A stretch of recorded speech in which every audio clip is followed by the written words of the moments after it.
Do you mind? No, thank you. No, I greatly appreciate that. Happy to.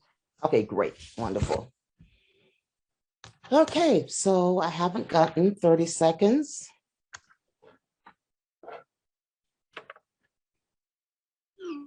Great. We got the go ahead. So good evening, everyone, and Happy New Year to everyone. I know we're not in person, but it's lovely seeing every bright face on the screen. Today is Wednesday, January 5th, and welcome to the Planning, Economic Development and Housing Committee meeting. We are being broadcast on our Hartford Public Access Television Station, Channel 96, and Frontier Television Station, Channel 6032. We also, the committee meeting is also streamed live on our HPD, Hartford Public Access TV Facebook page. And you can also, if we miss the committee meeting, you can also watch the committee meeting later in the future at Hartford Public Access TV YouTube channel. So good evening, welcome everyone. My name is Shirley Surgeon. I'm chair of the Planning, Economic Development and Housing Committee. And we have with us our committee members. We have Councilman Sanchez, as I want to look at the screen, who is a committee member. We have Councilman Nick LeBron, not a committee member, but he always joins the PD&H committee. So welcome, Councilman. We also have Councilman John Gale, who is a committee member. And we have Councilwoman Marilyn Rossetti. Marilyn, Happy New Year. I don't see any, if I'm missing anyone, please let me know. You have Councilman Josh Michton. Oh, committee sorry. member. All right, Committeeman Josh Michton. I'm sorry. I'm just going down through my screen here. With us, we have our Council President, Molly Rosado. And if I'm missing anyone, please yell out. And we are also joined by several of our Hartford residents. And we also have, I don't think I see anyone else. Am I good? Yes, I think so. So we have one item on the agenda at tonight's committee meeting, and that item is a referral from our December 13th council meeting, item number 6.2. It was a resolution urging the city of Hartford to apply for grants, funds, development, and developing a partnership as requested by the collective body representing North Hartford community. I am going to ask the council members as chair to support a motion to table this resolution because of our DDS department would have liked to have some input on this resolution, and due to the weather, COVID, everything else, they are unfortunately able to do so tonight. So I would like to put a motion on the floor to table this resolution until our February 2022 committee meeting. I'd like to make a motion to postpone it until the next committee meeting. Second. Thank you. All those in favor? Aye. Aye. I should have asked for if there's any discussion. I apologize. So thank you very much. And so this item will be postponed. I did call the maker of the resolution, Majority Leader Clark, to let him know that the item was going to be postponed until the next meeting at the request of Development Services. But again, we have two fantastic presentation. One of the things we started last year was to ask our development service department at our monthly meeting. So each division will come and give an updated presentation on what they have been doing in that division. And so tonight we have with us our planning division director, Miss Amy Chambers, who is going to give us an update on her division and what has been going on over the last year and looking at 2022. And then we also have another presentation from the iQuilt and redevelopment, Riverfront recapture. And at that time, Councilman Gale will make the introduction. So Ms. Chambers, welcome. Happy New Year. It's lovely seeing you. Thank you very much for joining us. And hopefully you had a, very good holidays with you and your family. It was quite nice. Thank you, Councilwoman, and thanks for having me, council members. If it's all right, I'll share my screen. I have some slides to go through. And just out of curiosity, how much time do I have? You have about a half an hour. Okay. Yeah, because our next presentation would be about 6. Would that be enough time for you? Yes, absolutely. I just wanted to be mindful of the time. Sure. So can everyone see my screen all right? Yes, we can. Wonderful. Again, my name is Amy Chambers. I'm the planning director for the city of Hartford. I have had the pleasure of coming before this committee before. I am here to talk a little bit about what the planning division has been working on. I reused this slide cover. Apologies for not updating the date, but I do have brand new slides for you. Before I actually jump into it, just as a bit of a reminder, the planning division has kind of a couple different teams that work towards our overarching goals in support of the plan of conservation and development and with regard to our zoning practices here in the city. Those teams are our land use and plan review team. Those staff take in applications, development applications, and review said applications for compliance with the zoning regulations. They also support our commissions, the Planning and Zoning Commission, the Zoning Board of Appeals, and the Historic Preservation Commission. We also have within the department zoning enforcement. So we have 3 zoning enforcement officers who respond to complaints associated with zoning throughout the city. And then we have a staff person who works on our complete streets work, which we'll talk a little bit more about in just a moment. And we're doing some long range planning as well. So those are kind of the various buckets that our work falls within, and I'm going to talk a bit about each of those here today. So first, with regard to our complete streets, we have a number of different projects that we're working on in a number of different stages of development. This slide shows you Streetscape Projects on the left-hand side, and the various stages that they are in. Presently, we are working on some revisions and finalizing the Farmington Avenue streetscape, which we expect to be done with design this winter, and hope to be able to advance that project shortly thereafter. The Bartholomew Avenue streetscape, which we are really playing a support role on now. This project is under construction and DPW has taken the lead on the project, but we are continuing to participate in the capacity of communications and any design related issues that arise on the project as it progresses. The North Main streetscape, which is in design phase but nearing completion. We do anticipate having another public meeting shortly in the next, I would say 6 to 8 weeks.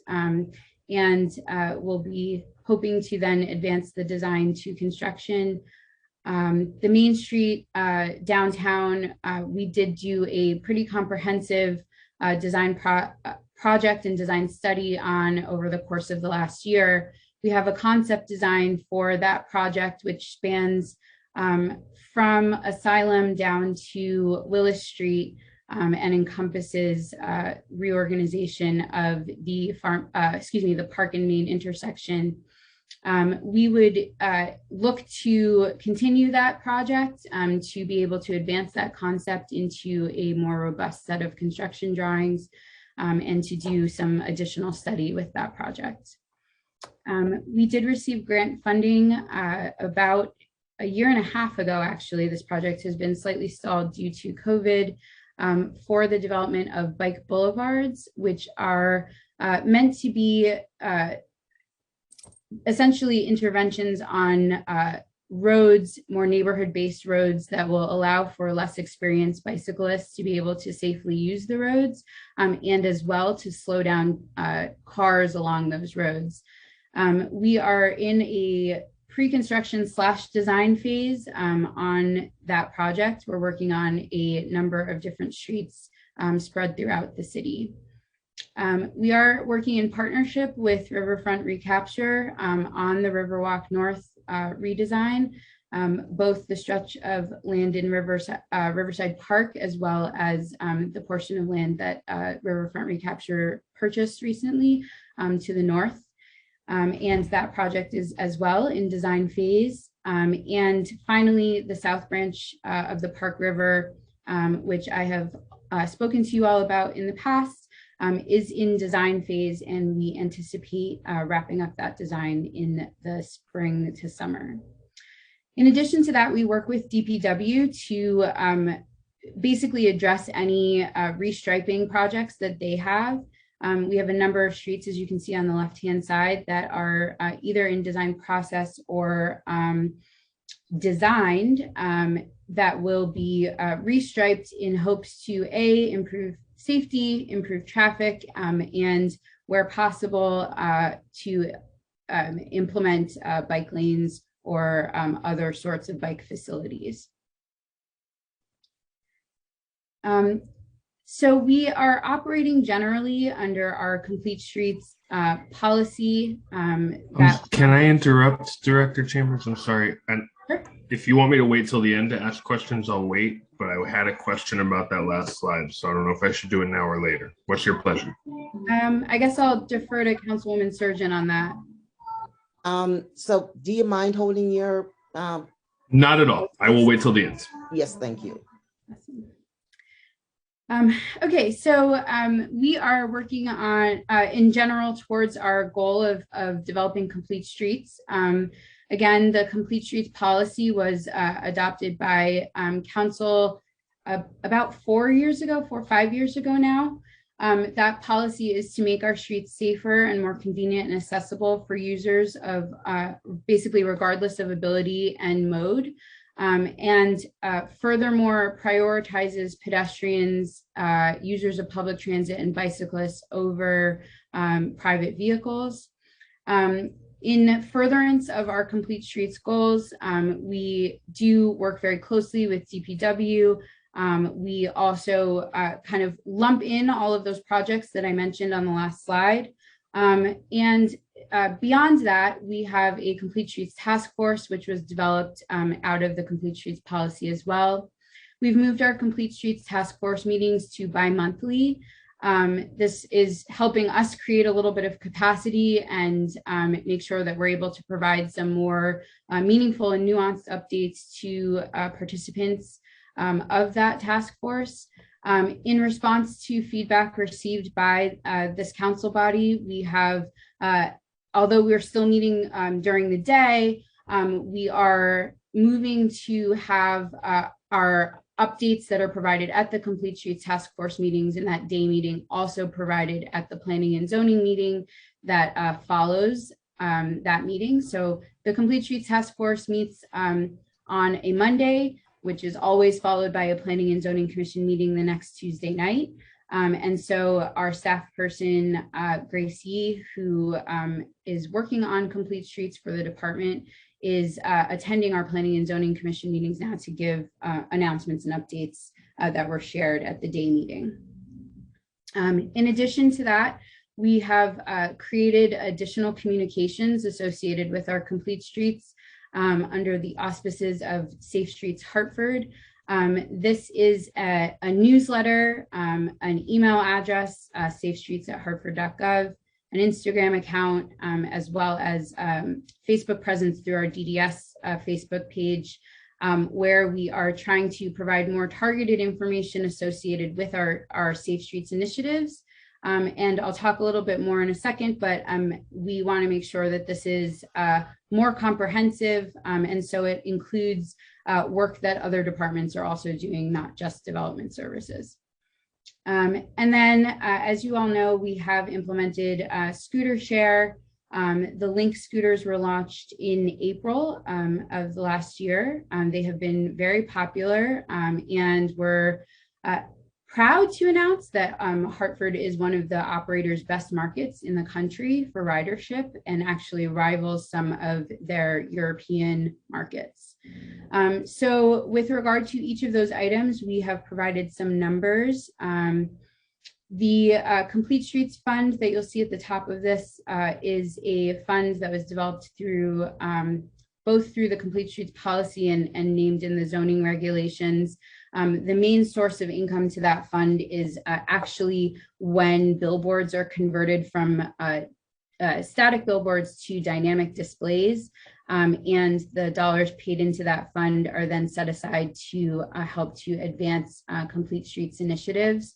We did provide some funding this year to BCCO to have them help do some community outreach, and have earmarked some funding to some of our trails projects. Aside from that, as you can see, we have approximately $500,000 balance in that fund. So aside from that, we have just our numbers of meetings that we've held this year. That 20 plus participants is the average number of participants per meeting. Our social media information and stats related to scooter share. And I will just note that where you see the 400 plus over 400 Link Up participants, Link Up is a program that Link Scooters runs to provide discounted rides to individuals who are utilizing any sort of public benefit, so SNAP or other public assistance. You can provide proof that you are utilizing one of those programs, and the rides are steeply discounted to that end. So we have over 400 participants utilizing the Link Up program. These are just a few images. The scooters, on the right-hand side, the concept study for the Main Street downtown streetscape at the top, and the South Branch Trail at the bottom. And I will note that DPW did a really awesome job of doing some clearing along the South Branch Trail in response to some feedback from residents this fall. And then, as I mentioned, we are trying to approach this from an interdepartmental lens. So we've started through NACGAL in the operations office, having an interdepartmental team meeting monthly, where we talk about priorities from month to month, and talk in more detail about policy recommendations and improvements so that we're better connected. I'll just jump over very quickly to the Arrowhead Gateway study. So kind of moving on from our transportation planning, we have some other long-range planning projects going on. The Arrowhead Gateway study is a master plan that is meant to essentially focus on the Clay Arsenal neighborhood and downtown north footprint in hopes to help to create a welcoming gateway to the north and to the south from the north end, to intentionally work to build economic development opportunities and fill vacant spaces along the Main Street, Albany Avenue, and Main corridors, as well as to create a better bridge between the footprint of the downtown north development and the Clay Arsenal neighborhood. That's a study that is ongoing. And the Arrowhead Gateway planners are working very closely with the developers rather, who were selected to renovate the Arrowhead building. In addition, we have the parking study, which is ongoing. That started earlier this year. We do anticipate that wrapping up in the next couple of months. That study is focusing on the Upper Albany, Parkville, neighborhoods, as well as the Weathersfield Avenue corridor and downtown, to make recommendations around, from a citywide lens, but focusing on those areas, to make recommendations around our parking, both from a future demand standpoint and ways to streamline and support both needs and opportunities associated with parking on street and off street. And the planning division, just kind of going in a clockwise fashion, is working very closely with the operations office on Domingo Hartford, which is Open Streets Initiative. I do believe Nat Gale has spoken to you previously about that project. We are working very closely with regard to the logistics and programming for this project, which is anticipated to launch in May. And in that regard, we have provided the updated routes, which I believe this committee may have asked for previously. So on the basis of the feedback that was received when the group went out to meet with the NRZs and with the business associations, there have been changes to the routes that were originally proposed. And now there are actually 6 different routes. Those routes reuse basically the same 4 corridors in order to create some variety and to build some better connections. So as you can see, Sunday, May 22nd, the first of the 6, we have Farmington Avenue and Park Street. In June, North Main Street and Franklin Avenue. In July, North Main Street to Park Street. In August, Farmington to Franklin. September, Franklin to Park Street, and October, Farmington Avenue to North Main. So that's a really exciting project, and another one that touches a number of our different departments, but that we are definitely involved in. So moving on to another long-range planning project that the division is working on. We have finally launched our neighborhood planning initiatives. We did speak a bit about this, I believe, maybe before this body, I'm not sure actually, but we are partnering with Local Initiative Support Corporation, an intermediary, national intermediary that provides technical assistance to CDCs and neighborhoods.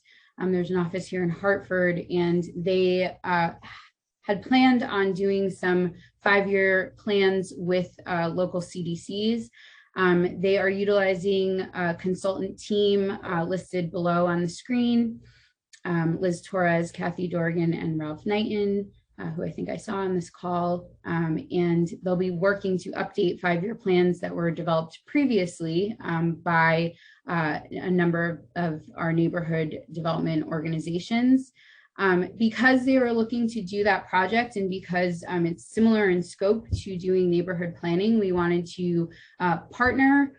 We've developed an MOU with them and really partner with regard to creating a single planning process and being able to make sure that we are information sharing and not duplicative in our planning process. We want the planning process to be comprehensive, but we certainly don't want to bog anyone down. We know planning fatigue is real. And so with that, we have decided to embark on a coordinated process that has a couple of different deliverables. So LISC's team is working with the CDCs to update their comprehensive plans for their work in neighborhoods. Likewise, we have selected 2 consultants actually to do work in 4 neighborhoods. We've selected FHI to work with the Northeast neighborhood and Asylum Hill, and Kinkui Design to work with Upper Albany and the Frog Hollow neighborhood. We've really just kicked off this project. We had a meeting just a couple weeks ago with all the consultant teams. On the city side, the task is twofold. It is to do a community-based neighborhood plan to work not only with the NRZs and representatives from the NRZs, but to really make sure that we're reaching beyond the NRZs and to engage the community at a wider scope and scale, and to develop a neighborhood plan for each of the named neighborhoods that is meant for the Planning and Zoning Commission to adopt, and that's kind of rolls up into and speaks to the Plan of Conservation and Development. And then as well, through that same planning process, to provide support to the NRZs should they opt in, to essentially help them develop a new strategic plan that shares data and speaks to and hopefully has a number of the same priorities, but if they don't, that's okay. And with the anticipation that those neighborhood or those strategic plans will be approved by council and then submitted to the state on behalf of the NRZs themselves. So really, there's a technical assistance role that these consultants have in addition to the development of the neighborhood plans. It is our hope that we'll be able to continue neighborhood planning and move kind of systematically through the neighborhoods. So I know that there are just the 4 neighborhoods here today, but we do hope to continue this project into the future. So I also mentioned that we're responsible for zoning enforcement. The easiest way to talk about zoning enforcement is just to talk numbers. The zoning enforcement officers, as I mentioned, we have 3 of them. They work on a complaint basis. So they are not out patrolling for zoning issues. They receive complaints through the 311 system from residents, and they respond to those complaints. They, in addition to their responsibilities of issuing citations or other notices associated with zoning issues, they also issue letters to real estate companies who are looking to confirm uses and existing uses and existing zoning. They work with non-conforming properties, and they also do inspections at the end of construction before certificates of occupancy are issued by licensing and inspections. The zoning enforcement officers go out to ensure that all of the site work proposed on site plans was completed as requested. In the month of December, the zoning enforcement officers closed 28 cases. They conducted 46 inspections, and they received 23 new cases through the 311 system. As of today, they have still 198 cases open. Those cases are in varying states, either new ones or ones that are maybe on citation or in the timeline of a notice having been issued and the allocated time by the zoning regulations for property owners to respond.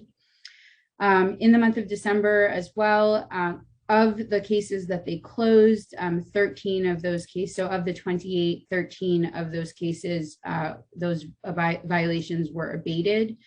In December, the most frequent violations that they ran into were illegal dwelling units. And we have an other category in our tracking sheet.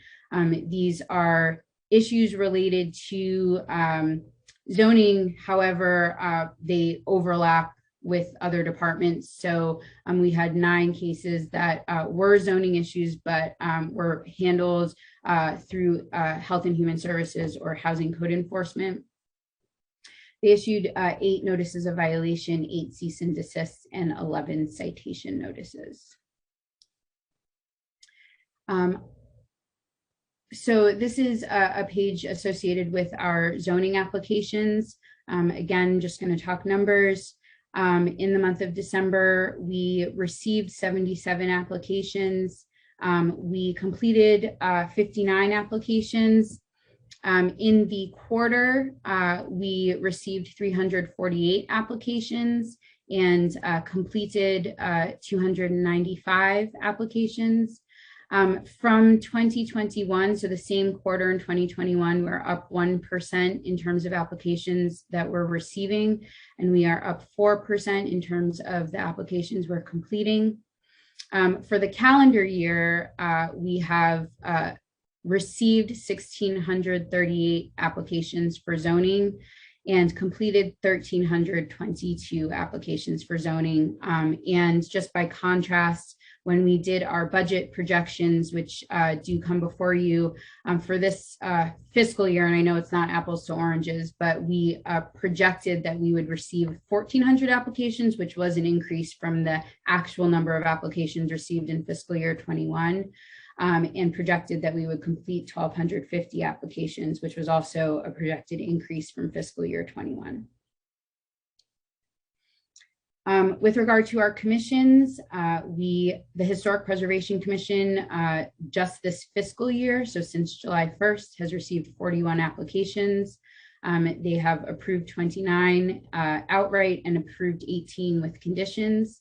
The Planning and Zoning Commission has received 26 applications, approved 10 outright, and approved 7 with conditions. And the Zoning Board of Appeals has received 6 applications, 2 of which were appeals of the zoning enforcement officer or myself, the zoning administrator, and 4 were variances, and 2 of them approved and 1 approved with conditions. The numbers that are not reflected here are denied applications.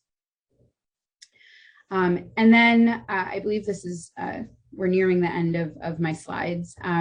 One of our major changes this year was that we did adopt language in the zoning regulations associated with recreational marijuana.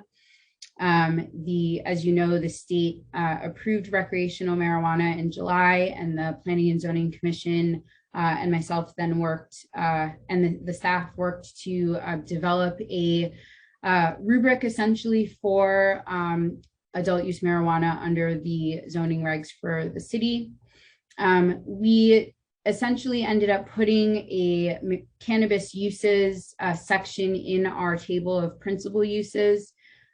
We have named the various types of uses that are named in the state language and identified the different zones that we are going to allow those uses in. Each of the uses is by special permit. The right-hand side of this table, these are our residential, our kind of strictly residential zones. So we're not permitting any of the uses in residential zones. We did already have medical marijuana in our zoning regulations. They were in another section. They were by with conditions, which is what this half moon symbol means. So we've kept that, but we've moved it just into this section in order to kind of be consistent. So I know that there are probably questions around the cannabis legislation, and I'll be happy to answer those shortly, but I did want to just include that and touch upon it here because it's one of the big changes that we've made. So this is my last slide. It's contact information. I just want to make sure that folks have all of the ways that you can either get information about the things that the planning division or development services is doing. And we, as I mentioned at the beginning of the presentation, we are doing a newsletter. We send notices out to both to the NRZs anytime we have an application that's going before our commissions that falls within the footprint of each NRZ. In addition to that, through our newsletter, if folks are interested in having more information about agendas for upcoming commissions, we will send those out. And on a bi-monthly basis, so the opposite months from when we are having our Complete Streets meeting, we are sending out a newsletter associated with our Complete Streets work. And that's meant to just kind of supplement the fact that we're not doing the meeting on a monthly basis. So these are all the ways in which you can get information. And that is it for me. Thank you so very much, Director Chambers. I really appreciate you coming and providing this information on your division.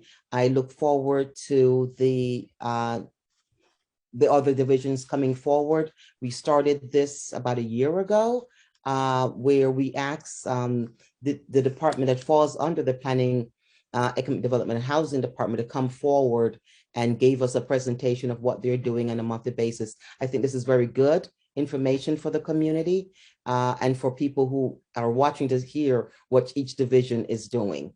One of the things I'm going to say that, listen, this is 2022, Maryland. I just started back again in 2022.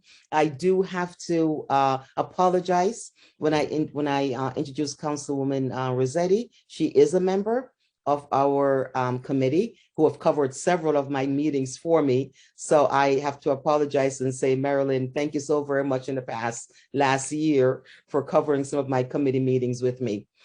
For me while I was working. So I would like to open the floor up to any questions for the for Director Chambers. Councilman Josh Mitchum, go ahead, sir. Thank you, Councilwoman Sturgeon. Director Chambers, going way back in the slideshow, you talked about some of the streetscapes and various designs, and I just have a question, and I'm not sure if it's specifically your area, but I'll ask anyway.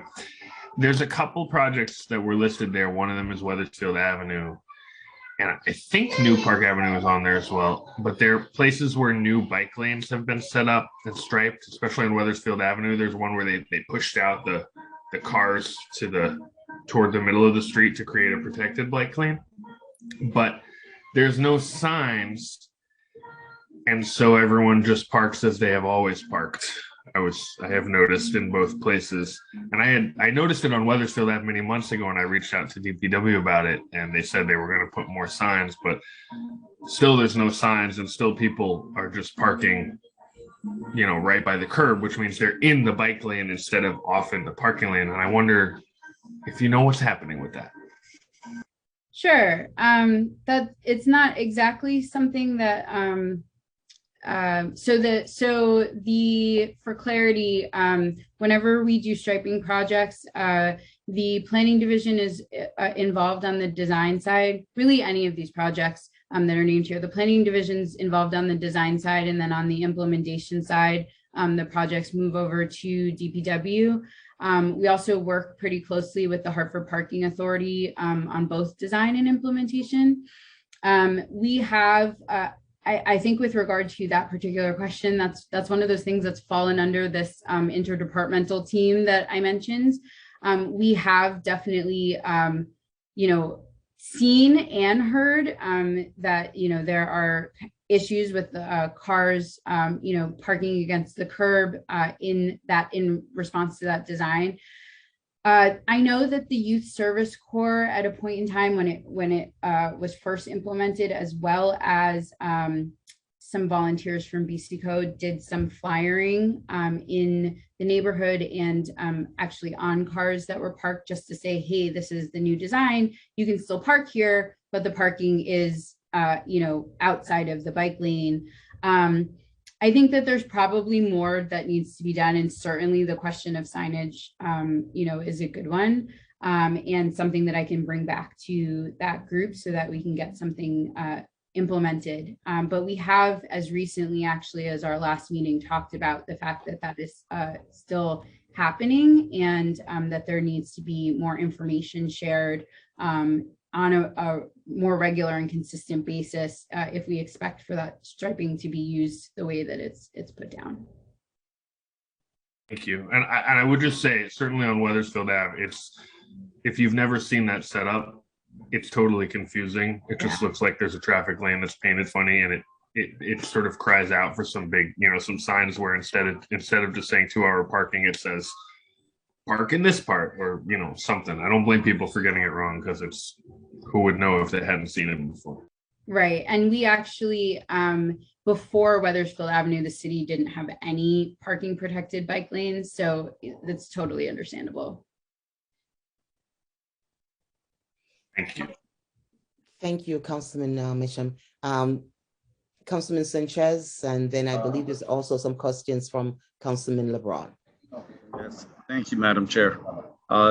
This question is about New Griffin Avenue and White Street, where we have the temporary barriers closing off the start of the White Street, so they have to turn around on, I believe, on Harvard Street. What's the status on that? Is there any planning or street layout redesign for that right now? Yes. So this is where I said in the last answer that we're responsible for design and DPW for construction, but this is where I'm going to go back on that. We have been really trying to move in that direction of, providing that clarity so that it also makes sense to members of the public about, who they might reach out to with regard to various projects on the streets. That particular installation was something that was designed through DPW.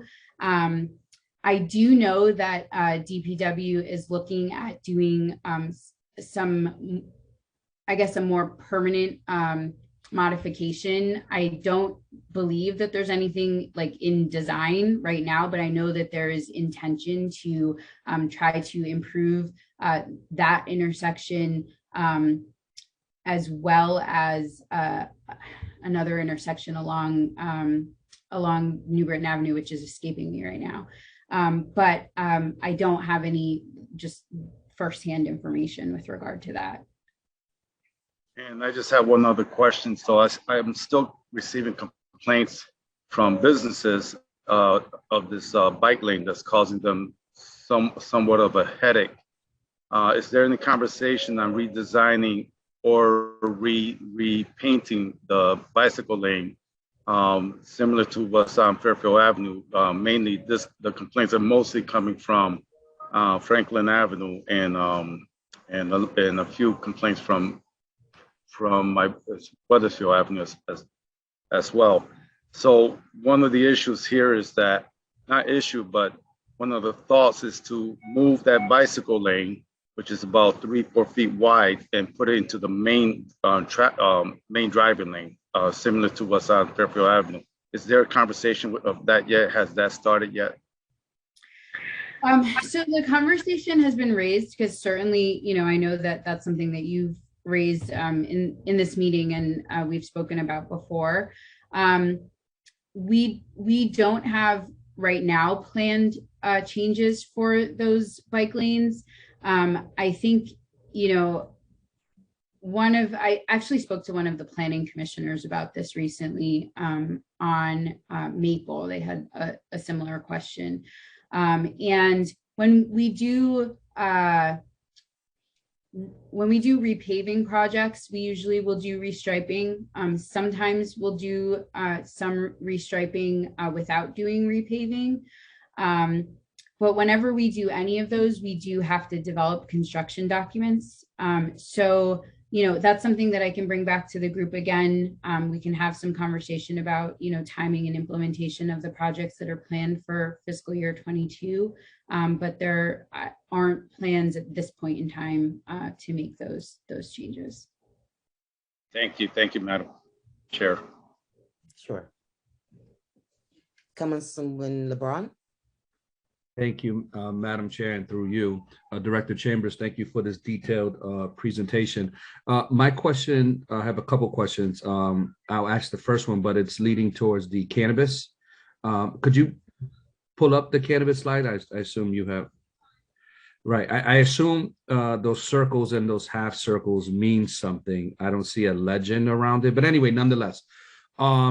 The question that I have is, what is the interplay between the city of Hartford and the state of Connecticut in regards to planning and zoning and using these areas? How does that work? Sure, and I can answer your first question as well. I'd mentioned that the medical marijuana was permitted based on use-specific conditions. So those half moons in our zoning regulations are uses that are allowed, but there are conditions associated with allowing the use. And the entity, whatever it is, needs to meet those conditions in order for us to be able to issue a permit. The open circles are uses that are allowed by special permit. So those would need to be reviewed by the Planning and Zoning Commission and approved by the Planning and Zoning Commission. They would not be approved by staff. So what we've suggested here, we've continued to allow medical marijuana with conditions as it was previously, and all of the new cannabis uses would be by special permit and therefore reviewed by the Planning and Zoning Commission. With regard to your second question, essentially the process is twofold, similar to if someone were applying for a liquor permit. When someone applies for a liquor permit, they go to the Department of Consumer Protection for their license. So the state is issuing the license. What the state is looking for the local municipality to do is to confirm that the use is permitted wherever they're proposing to have it. And if there are any conditions that we as a local municipality may have associated with permitting that use, that's where we would opine. Whenever an applicant goes to the state to request an application for liquor, there's an application that they have to then bring back to the city and obtain signatures, not only from zoning, from the fire marshal, from the clerk's office, et cetera, to confirm that their application has been reviewed by the municipality. I would imagine that that process is going to be the exact same way for cannabis. Obviously, that's something that's still being worked out at the state level. But essentially, the state will be the entity that issues the license. The municipality will basically verify and allow in specific locations the use. Thank you. So one more question, Madam Chair, and I think Can I just jump in one quick second and just finish up with something Amy is saying? That the council president had asked for a presentation in the committee regarding the cannabis zoning regulations that are going to be coming aboard, that the Planning and Zoning Commission has been working on the last 2 or 3 months, which they approved at last year's zoning commission. So they are going to be coming back to the committee. Not sure at what time, but hopefully in the very near future, and just spend a whole presentation on the zoning issue as the city has adopted, the Planning and Zoning Commission has adopted. So just want to let everyone realize that there's going to be a more in-depth presentation be presented at maybe the next February or March committee meeting. Thank you, Madam Chair. So it may not be, so it may or may not be, it's kind of a gray area. So I'll ask a question, and Amy, you could defer me to that next meeting if we're going to discuss it then.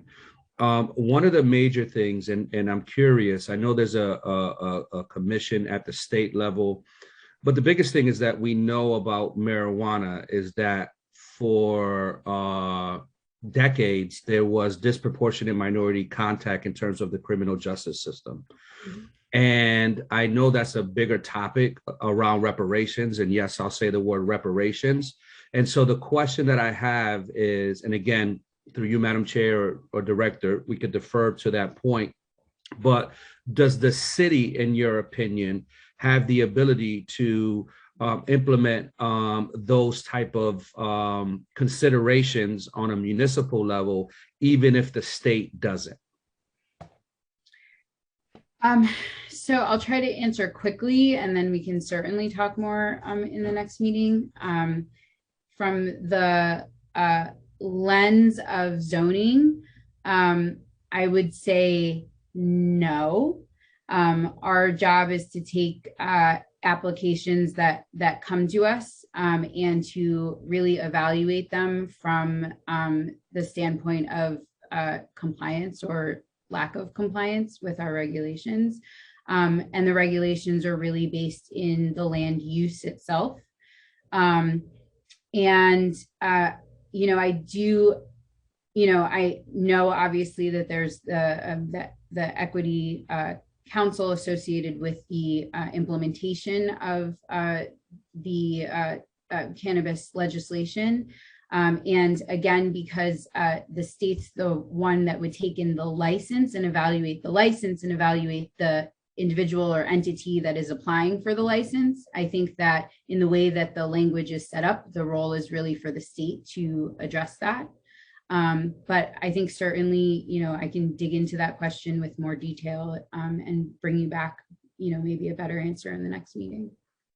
Thank you both. Thank you, Chair, and thank you, Director. You're welcome, Councilman. So I'm looking forward to a more in-depth conversation regarding the cannabis, and hopefully someone from the Planning and Zoning, one of the commissioners, will attend and go over all the discussions over the last several months on the location of where they can set up stores in the city. So Director Chambers, thank you so very much for a very in-depth presentation. You have certainly caught us up and what your division has been doing over the last couple of years, and look forward to working with you in 2022. Thank you so very much for your time, and I'm glad that you're keeping safe. Thank you. Councilman Gale. I'm here. Great. Well, you're on, sir. Go for it. All right. Thank you, Madam Chair. And good evening for the third item tonight.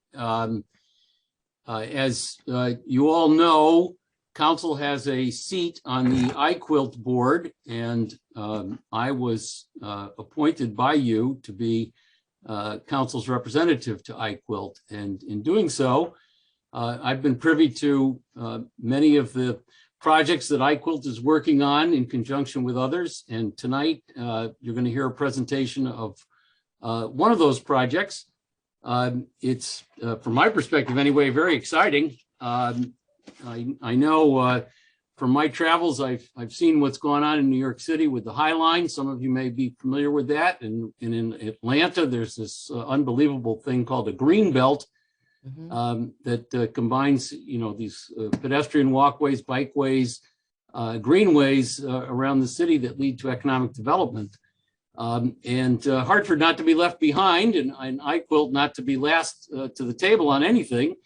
And Doug Sussman at all times leading the charge, together with Riverfront, which is a happy partner, is proposing to do some pretty nifty things here in Hartford. So I'm going to let them take the show away, and I'll turn it over to Jackie Mandyke, who's the executive director of iQuilt. Let her introduce her team, and they'll take it away. So thank you, Jackie.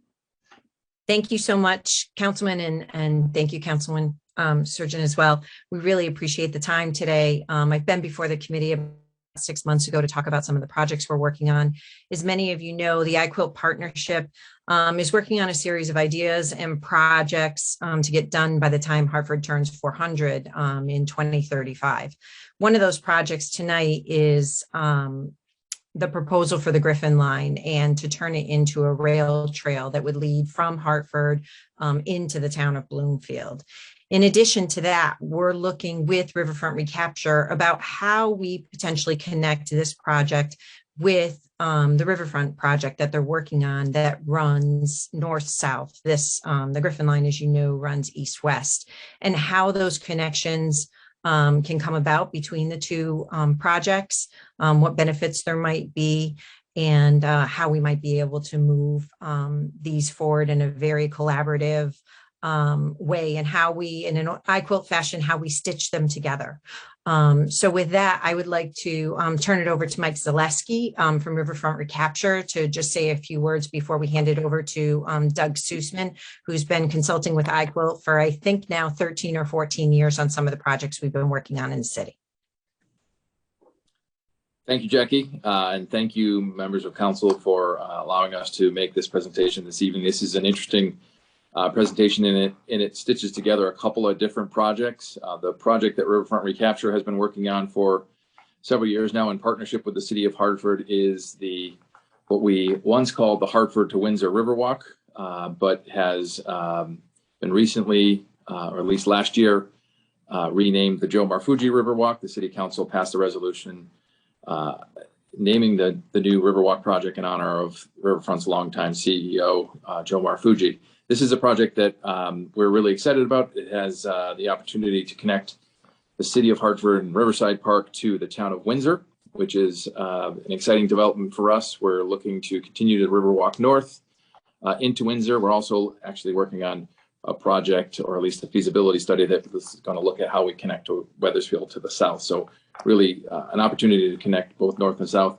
And then with this connection, or potential connection, to the east or to the west, and through the north end of the city, I think there's a great opportunity to make some of the connections that Councilman Gale refers to when he talks about other cities making these multimodal connections. It's really an opportunity that is presenting itself. The Riverfront Recapture recently engaged Doug Sussman to help us turn the Jomar Fuji Riverwalk into something special, more than just a way to get from one place to another, to make it an experience, to make it to help tell the story of the Connecticut River and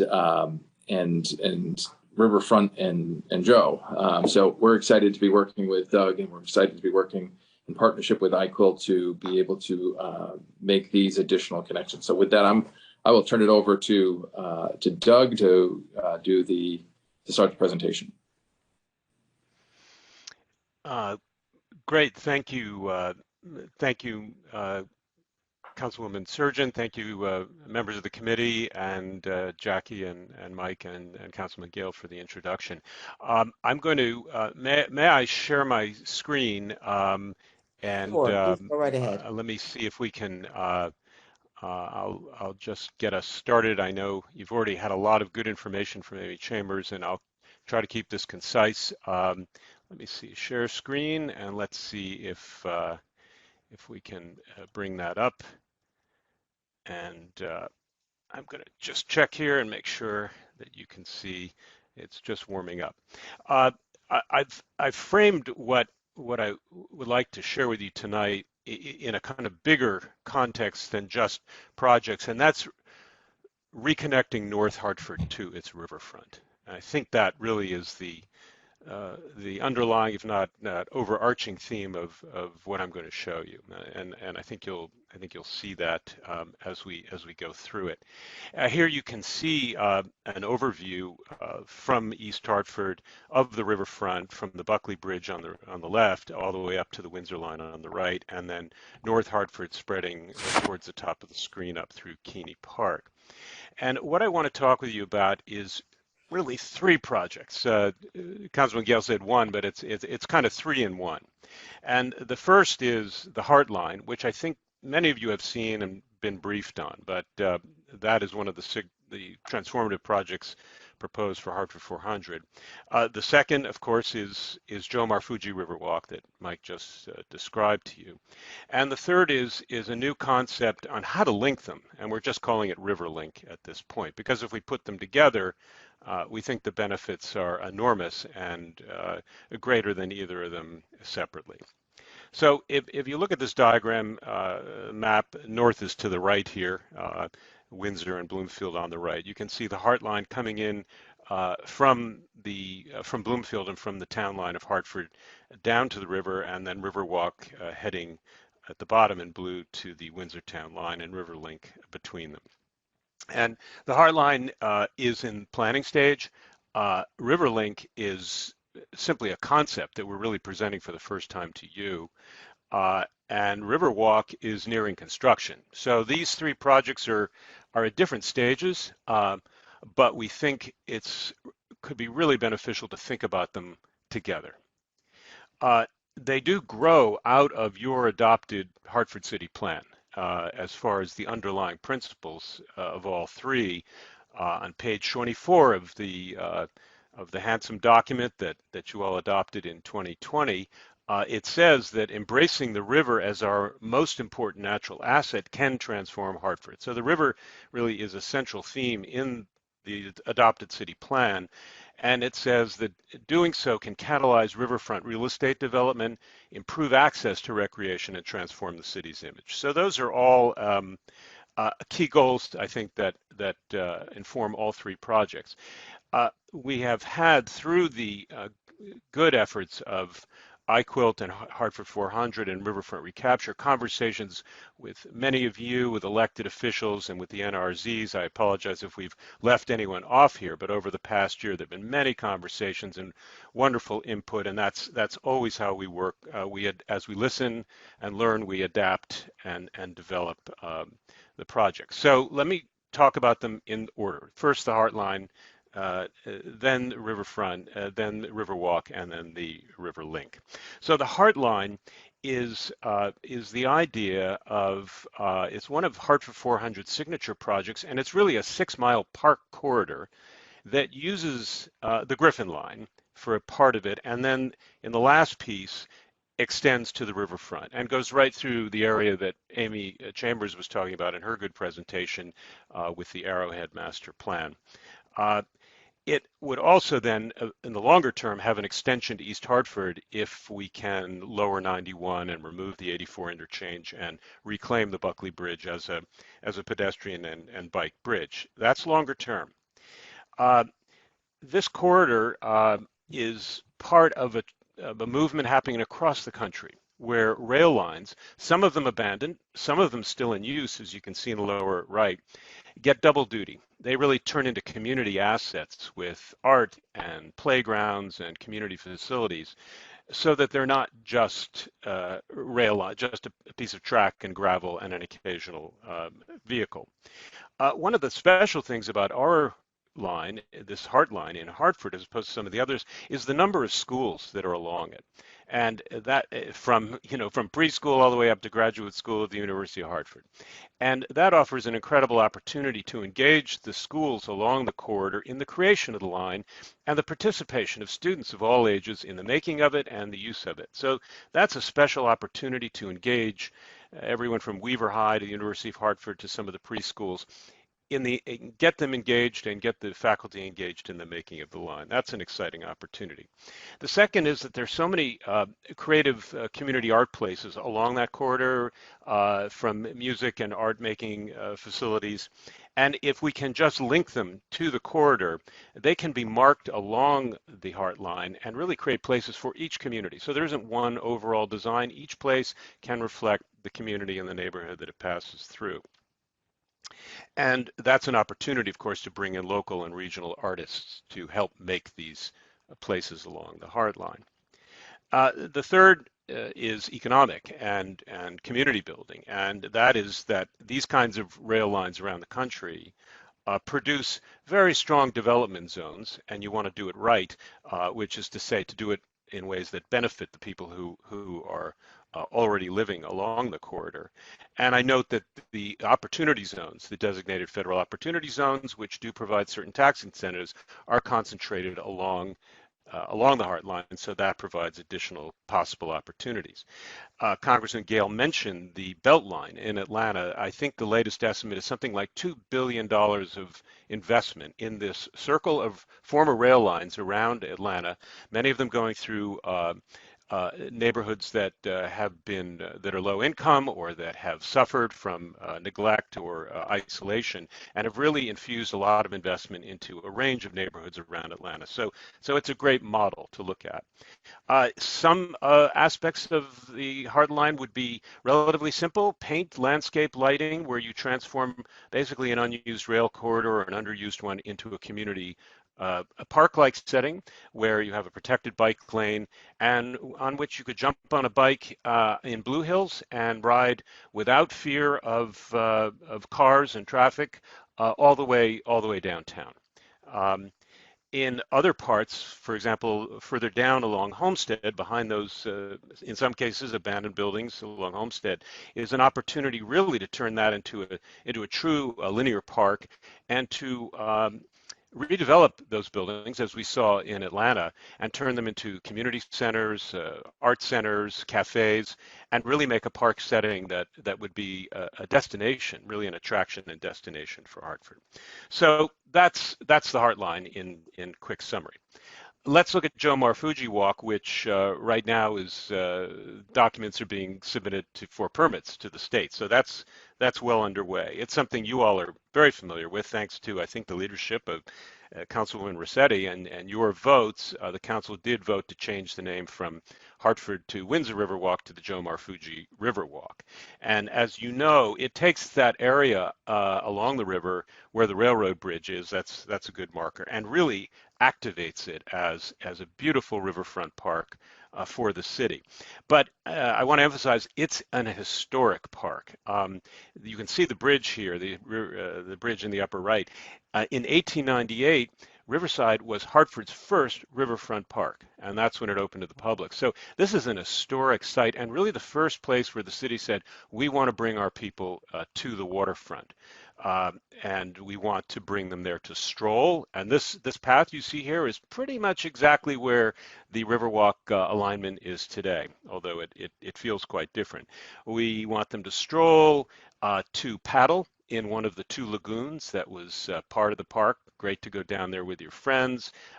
These are all from the early 20th century. To hike through the floodplain forests and meadows that you can see on the open meadows on the left.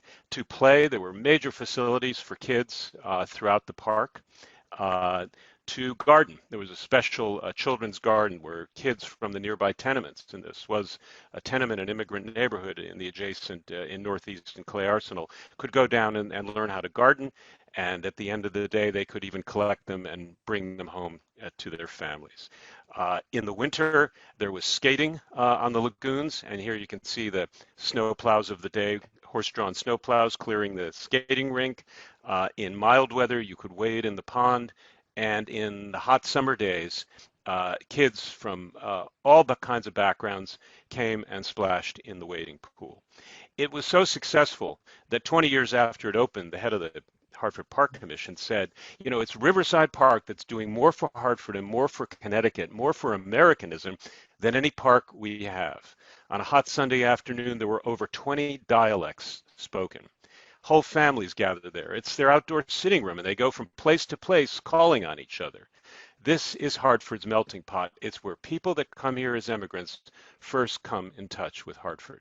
Now, that's a really important legacy, and one that has great meaning for our times, and that is now almost 125 years old. It's worth noting that that beautiful park, and you can see here the plan that we've colored in, you can see the lagoons and the wading ponds, was designed by the father, the leading landscape architect in American history, really the founder of landscape architecture and the leading proponent and designer of parks in America, Frederick Law Olmsted, who designed parks, Central Park in New York and parks all the way across the country. Frederick Law Olmsted was born in Hartford. His dad had a grocery store on Main Street. He is buried in the Old North Cemetery. He is a native son of Hartford. And this park is historic, and though many of its features have been lost, it's worth remembering just how important it's been as Hartford's first riverfront park. Jomar Fuji Riverwalk starts in historic Riverside Park, and a significant part of it moves through that park. And it will open, and we hope next year, on the 125th anniversary of the park, which also happens to be the 200th anniversary of the birth of Frederick Law Olmsted. And there are celebrations in parks across the country to celebrate the work of Olmsted. And this is an opportunity for Hartford to claim him as a native son and proud carrier of the tradition of parks in Hartford. Now, if you look at that historic park, it's in the upper left here. That was about 60 acres, still close to that today. The new project, the Jomar Fuji Riverwalk, is enormously significant because it's going to add 100 acres of land along the riverfront. That's 2.5 Bushnell parks. And if you add in the Russo property in the Garmany Cove, that's another 60 acres when that comes online. So Riverside Park, our historic first riverfront park, will go from 50 acres to 210 acres, 4 times the size. That is an extraordinary development in the history of any city, and Hartford should be very proud of that. And I think this aerial photo gives you an idea of just the scope. It's hard to grasp because most people really haven't walked it much, and it's hard to see because it's cut off. It is an enormous expansion of the Hartford Park system and of our riverfront system. So it's really good news. The park itself in the updated design will have 2 primary trails that move through it. One called the Levee Trail and the other called the Forest Trail. The Levee Trail will be uphill at the foot of the levee, which runs all along the river edge that prevents flooding into downtown and North Hartford.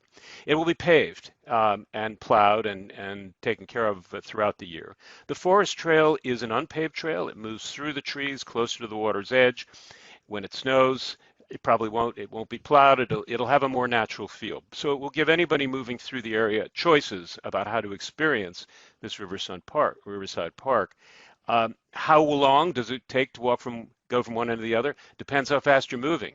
You can probably get through on a bike in 15 minutes. If you're on snowshoes with your child, it might take an hour. So you can experience the park in many different ways at many different paces, but it's large, it's long, and it's significant. Now, the gateway into Jomar Fuji Riverwalk will be right near the boathouse, which everyone knows and is a familiar landmark, and it's right here. And from that gateway, you'll immediately have the choice: do I want to go on the levee trail? Do I want to go on the forest trail? After heavy rains, you might not pick the forest trail because it might be quite muddy. The levee trail will be paved. That gateway is located in a place that will look familiar to a lot of you, and you can see it where the red gateway sign is. It may not look like a particularly propitious place to start a major public park facility, but it's actually quite a beautiful spot because it takes you right to the river's edge, and there are beautiful views of the river. In fact, it's a favorite spot for folks getting married, and they line it up right on that angle, looking out on the river. And that's how you will enter Jomar Fuji Riverwalk, and you'll see it in this next view as it comes up, where that diagonal right down to the water will be the place where you will enter, walking, going by the sculls and boats being cleaned and all the activity of the rowers and the boathouse.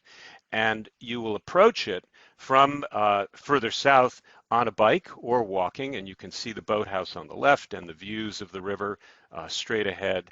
And if we pull up and look from above, you can see that it will really be a kind of very active hub of rowers moving from left to right to the waterfront, and bikers and pedestrians and families moving from south to north to enjoy the water's edge. That place right there where the red circle is the actual gateway, and you can see that tall flagpole.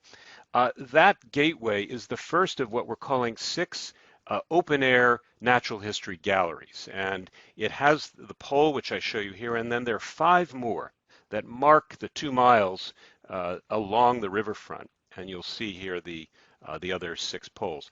What are those poles? We call them flood pylons. They mark the heights of the floods over the course of the history of the river. And the whole history of the river is about flooding. It's because it floods, the soil is fertile. That's why farmers and Native Americans were drawn to the river's edge throughout history. And dealing with the flood is an ongoing part of our relationship with it.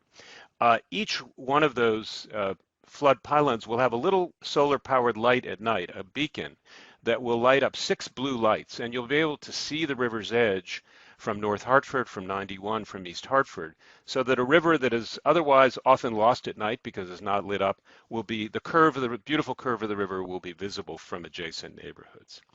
Now, those galleries are organized in chronological sequence, and they start a short while back, 200 million years ago in the geological age, and they bring us right up to the present and the future. And each one has a theme, from the geological origins to Native American settlement, to the colonies, and then the industrialization, the building of infrastructure, and then today, environmentalism. And the centerpiece of each of those little gallery spaces will be a cast metal topographic model. People love these that show you the shape of the river and how it's changed over time.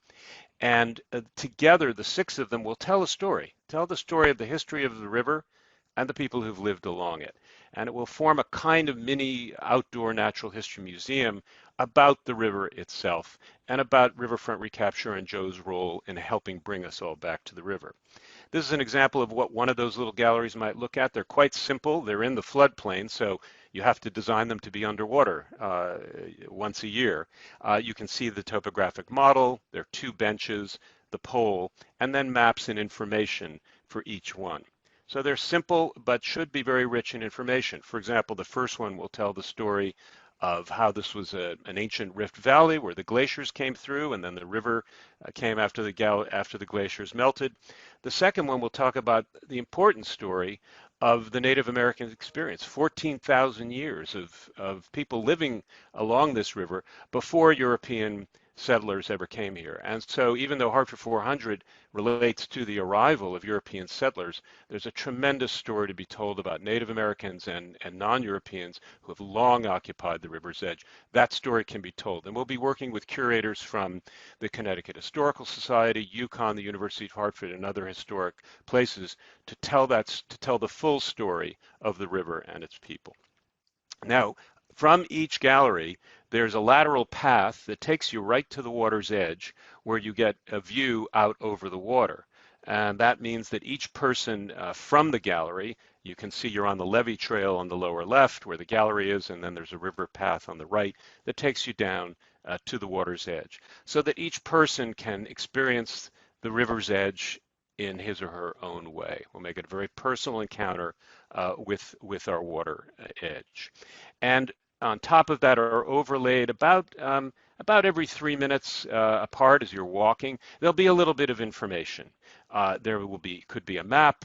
There might be a little QR code where you can just hold up your iPhone and get a recorded audio, perhaps Jomar Fuji's voice telling you stories about the river. But all of it will tell the story of the people who have and now do live along the river and the lives they've lived along it. And for the third and final project, and I'm coming to the end, is how do we link these together? So we have these two projects, the Heartline and Jomar Fuji Riverwalk, online. Very exciting and I think really positive developments for the city and for North Hartford where they're located.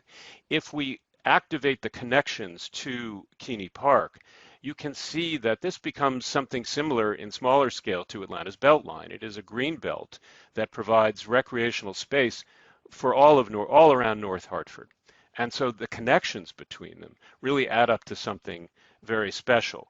And they do engage 4 of the transformative projects that are in the Plan of Conservation and Development, the Hartford City Plan that you adopted, the Albany Avenue Gateway, the North End Wellness District, the North Main Culture Court in downtown North would all be touched by this green belt and activated and supported by it. However, the historic, I'm going to just move ahead here for the moment. Let's see. Bear with me. There we go. There's another story, which is one of barriers. And we know that the North End has historically been obstructed from the river by a whole series of obstructions. The railroad tracks, the industrial zones, I-91, more industrial zones, and the levee. So while without this red zone, it looks like North Hartford has direct access to its riverfront, but we know that there have long been historic barriers preventing access from the North End to the riverfront.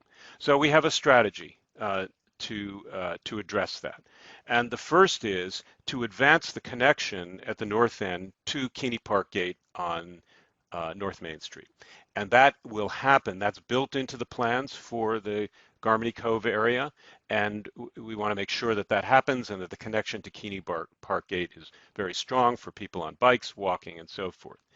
The second, and this is something we heard in our conversations with folks from the NRZs in Clay Arsenal and Northeast, was to think about possible connections from Main Street to the river, not just at each end, but down the middle. So from Tower Avenue or Terry Square or from Clay Arsenal. And there's some really interesting long-term potential for linkages to the river. And we want to keep that going to make sure that that is in the planning. But in the immediate, there is one link that exists, and that the goal there is to improve that existing link from Keeney Tower to the river.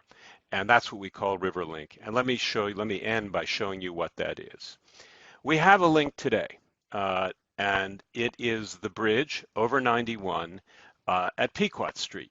And that barrier, which you see here, is a major barrier. 10 lanes of highway, railroad track, noise, tractor trailers. It separates North Hartford from its riverfront. Now there is a bridge that was built, a replacement bridge that was built in about 30 years ago. And it does take you to Riverside Park, which you can see on the left. However, when we look at what that actually is, I think you will agree that we can do a lot better than this. Everything about this, from my perspective, I don't know if you agree, says the park is on the other side, and that's where everything is, and this design says keep out. To me, it looks like a penitentiary, like you're on the inside, like a wall, and to get over what looks like a guard tower, you have to go up and over. I don't know if any of you have actually crossed over on this bridge. Most people have not, because it's very unappealing. We can do a lot better. The good news is the bridge is there. The bad news is it's off-putting, and when you look at the setting where it exists, look at the contrast between the park and all of its wonders on the upper left, and then the setting in which that link exists on the right. It's not inviting. It's really not well connected, even if it's connected. So what can be done? Well, here's an example that actually is very similar. This is in Chicago, and you'll notice that there is a waterfront park up above, and then a neighborhood park and housing on the right. And they are really well connected. And this project was actually recently completed, and you can see it right here. And it is ADA accessible for someone in a wheelchair. You can bike up and over, and you can walk up and over. And it works very well in terms of sitting in the park space, flies through the park space very nicely, and provides really good access, safe access, obviously with no cars, for families, bicyclists, and pedestrians.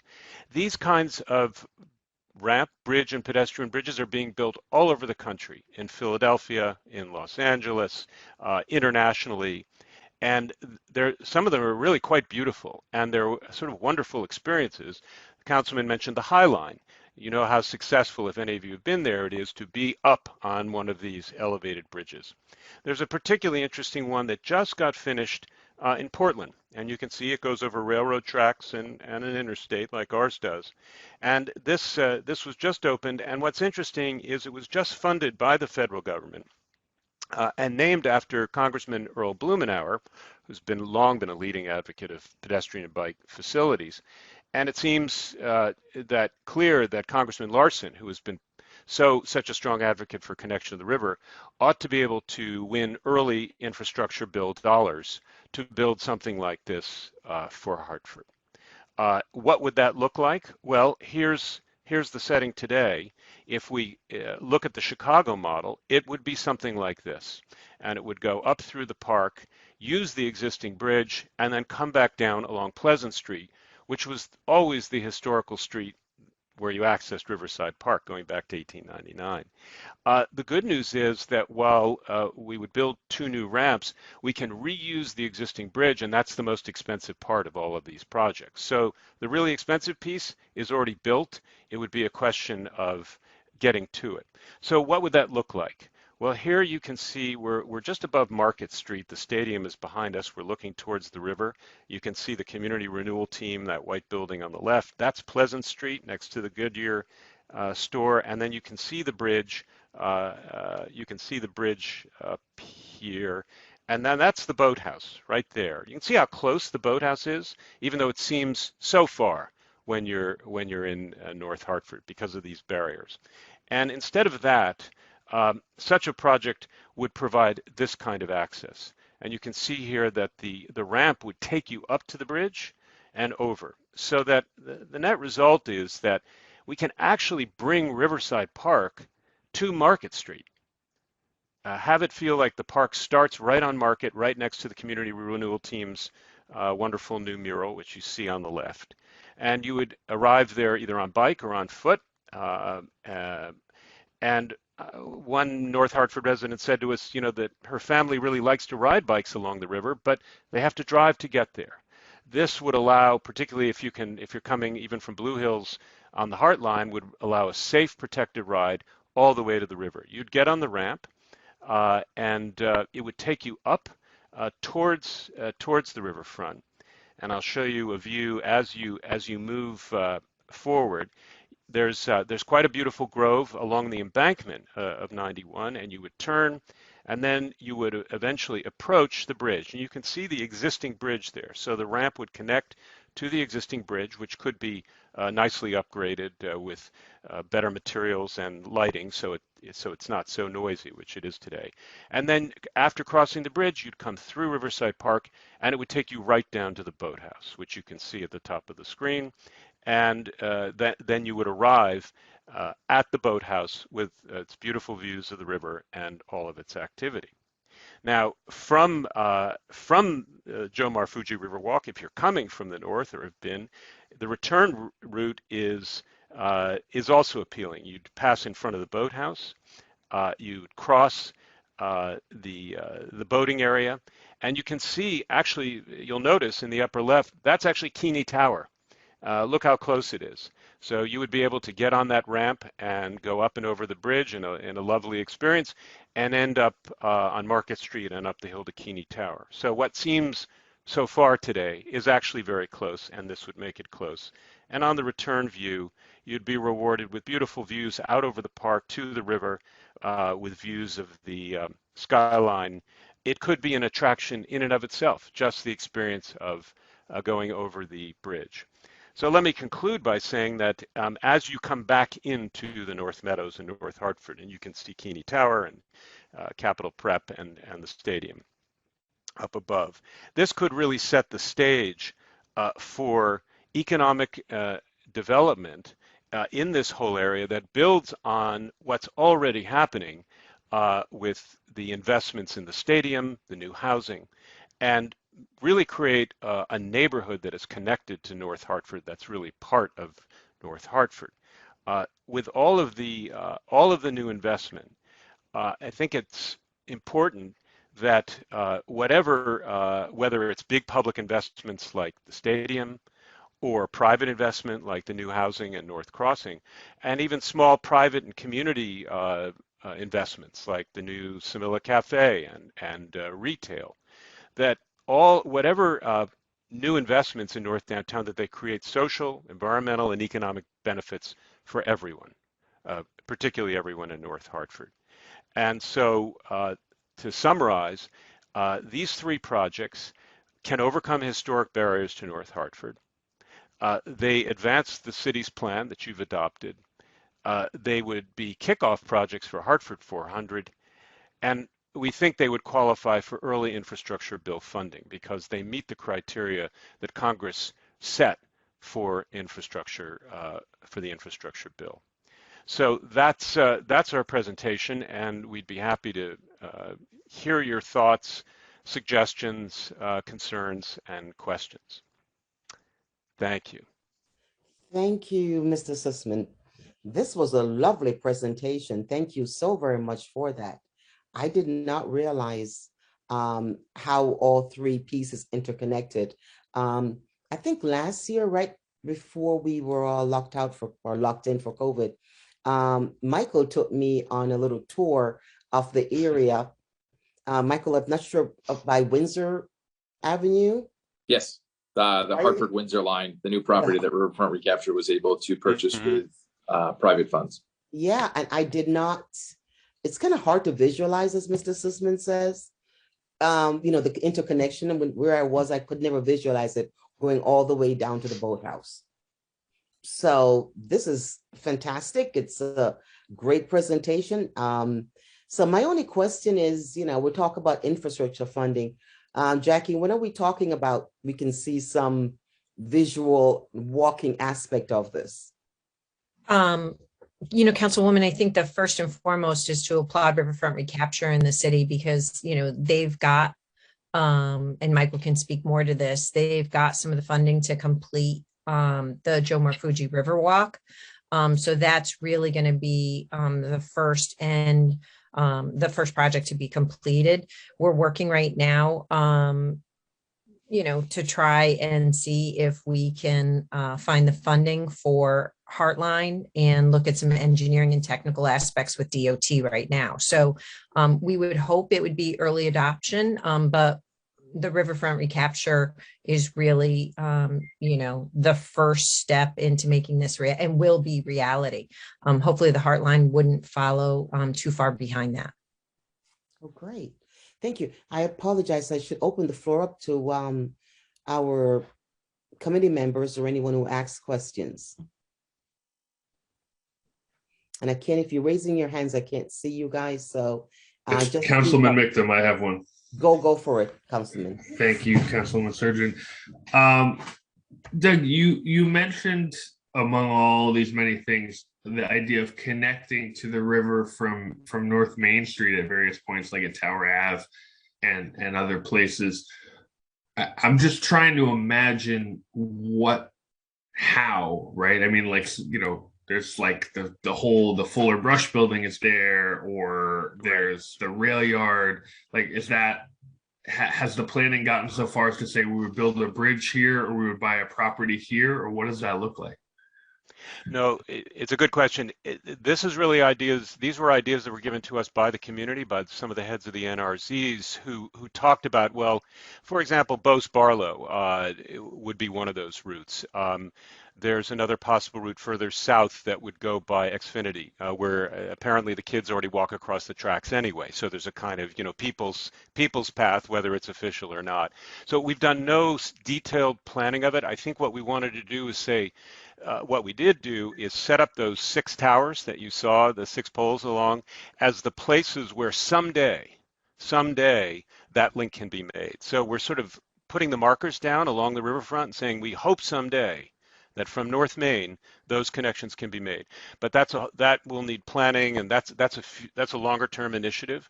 But right now we've got on the table 2 really potentially good connections at each end. One at the north end to Keeney Park, which as soon as that park piece is built will exist, and then the south one, which is the bridge, which is great because it's there, but which is terrible because it's terrible. So how do we take advantage of the fact that the link is there but make it better? And then at least at the 2 bookends, we've got really good links. And then over time, we try to fill in those middle connections. Bose Barlow's there. You can walk along Bose Barlow and get right to the other side of the levee. And, it is right there. It's not a very nice walk. It's more of a highway. The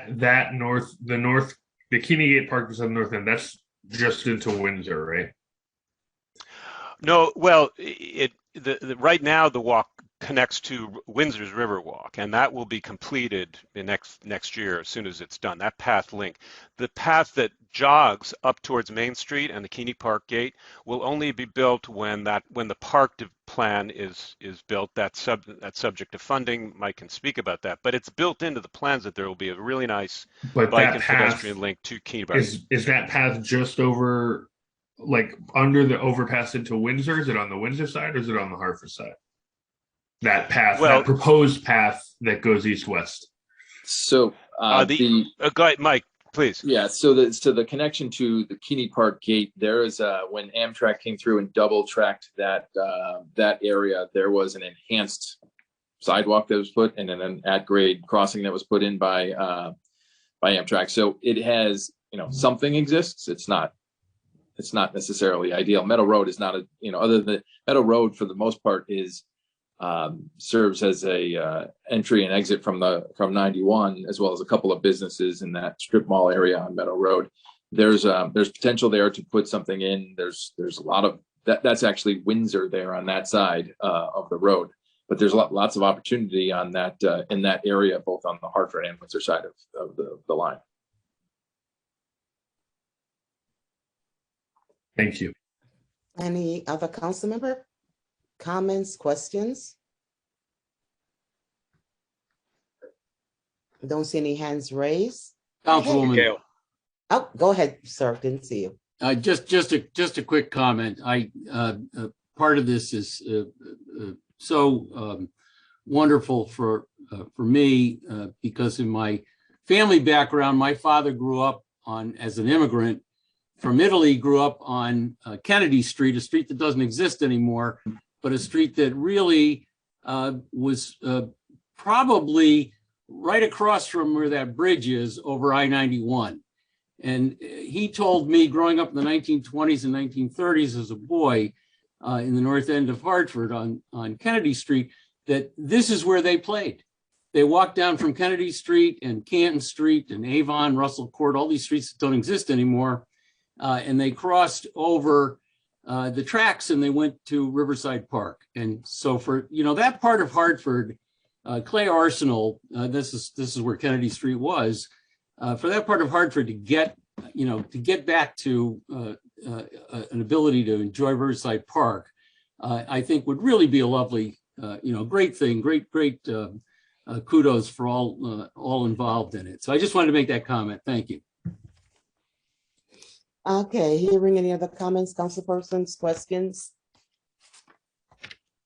Well, hearing none, I want to thank Jackie, Michael, Mr. Sussmans, thank you so very much for this great presentation, this lovely opening of my eyes to what the future can look like for Hartford. So thank you so very much for doing so.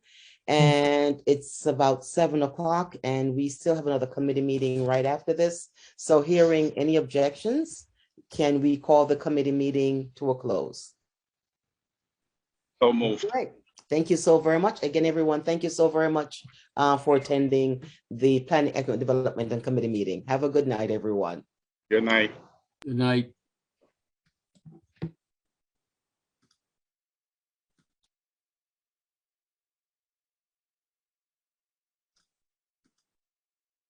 Oh, there is just one thing. If Jackie isn't, or is there any way we can get a copy of this presentation? Anybody is listening still here?